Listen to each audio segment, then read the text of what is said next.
Radio सदाए हुर्रियत जम्मू कश्मीर से updates के साथ हाजिर हैं। तराल पुलवामा में भारतीय सफाक फौज ने आज 3 और कश्मीरी नौजवानों को शहीद कर दिया। इससे कबल इसी इलाके में 2 भारतीय फौजी एहलकार जख्मी भी हुए थे। उधर पटन बारामूला में भारतीय फौज ने मुहासरे और तलाशी की कार्रवाई का आगाज किया है। घर घर तलाशी के दौरान भारतीय फौज ने मकीनों को तशद्दुद का निशाना बनाया और तोड़फोड़ की। तशद्दुद का शिकार अफराद की हिमायत के बैनुल अक़वामी दिन के मौके पर निहत्थे कश्मीरियों को नहीं भुलाया जा सकता, जो मकबूजा कश्मीर में वसी पैमाने पर भारतीय फौज की तशद्दुद का निशाना बन रहे हैं। हर तरह के बुनियादी इंसानी हकूक से महरूम कश्मीरी गुज़िश्ता 10 माह से कर्फ्यू में जिंदगी गुजार रहे हैं। मकबूजा कश्मीर में जहाँ गिरफ्तारियां, ज़ेर हिरासत कत्ल, तशद्दुद और रेप एक मामूल बन चुका है, वहीं मुहासरे और तलाशी की आड़ में नौजवानों की नस्लकुशी का सिलसिला जारी है। भारत ने मकबूजा कश्मीर को इस वक्त दुनिया की सबसे बड़ी जेल बना दिया है। निहत्थे शहरियों पर अंधाधुंध पैलेट गन के इस्तेमाल से हजारों कश्मीरी अपनी आंखों की बिनाई खो चुके। दुनिया जहाँ चंद हफ्तों के लॉकडाउन से बेजार हो गई है, वहीं कश्मीरी 300 से ज्यादा दिनों से ऐसे तंग हालात में जिंदगियां बसर करने पर मजबूर कर दिए गए हैं। इस वक्त हजारों कश्मीरी हुर्रियत पसंद रहनुमा घरों या जेलों में नजरबंद हैं। सिविल सोसाइटी अरकान की कसी तादाद काले कानून पब्लिक सेफ्टी एक्ट के तहत गिरफ्तार है और सहाफती बरादरी भारतीय फोर्सेस की तरफ से हरासानी और तशद्दुद का शिकार हो रही है। भारत की फसाई हुकूमत कश्मीरी अवाम को उनकी हुब्बुल वतनी और मुतालबा हक खुदरादियत के तई इज्तिमाई सजा दे रही है।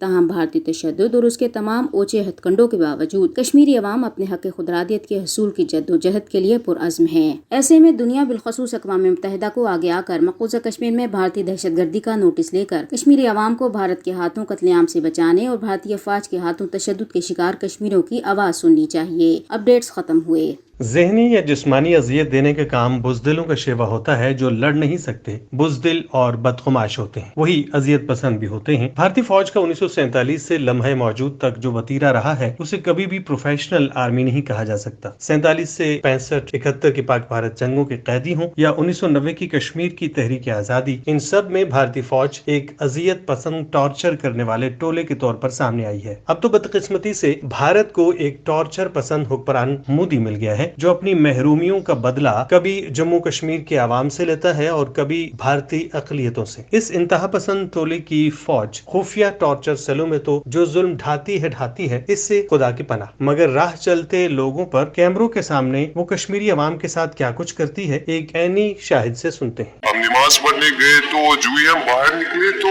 वहाँ पे हमने शोर शराबा देखा, लोग बैठ गए। हमने पूछा लोगों से मसला क्या, उन्होंने बोला कि पता नहीं कि ये पैलेट्स कहाँ से आ रहे हैं। तो हम आहिस्ता आहिस्ता जा रहे, तो मैंने खुद देखा विटनेस, तो देखा मैंने कि वहाँ पे 3-4 और 3 CRPF थे, तो 4 JNK थे। तो उन लोगों ने हम पे टॉर्चर किया। इसको हम मिस्टेक नहीं कहते, इसको हम टॉर्चर कहते। उन्होंने टारगेट किया हम पे, तो ये सब करा। और हमारे साथ काफी बुजुर्ग भी थे, वो भी जख्मी हुए, और छोटे बच्चे थे, वो भी जख्मी हो गए।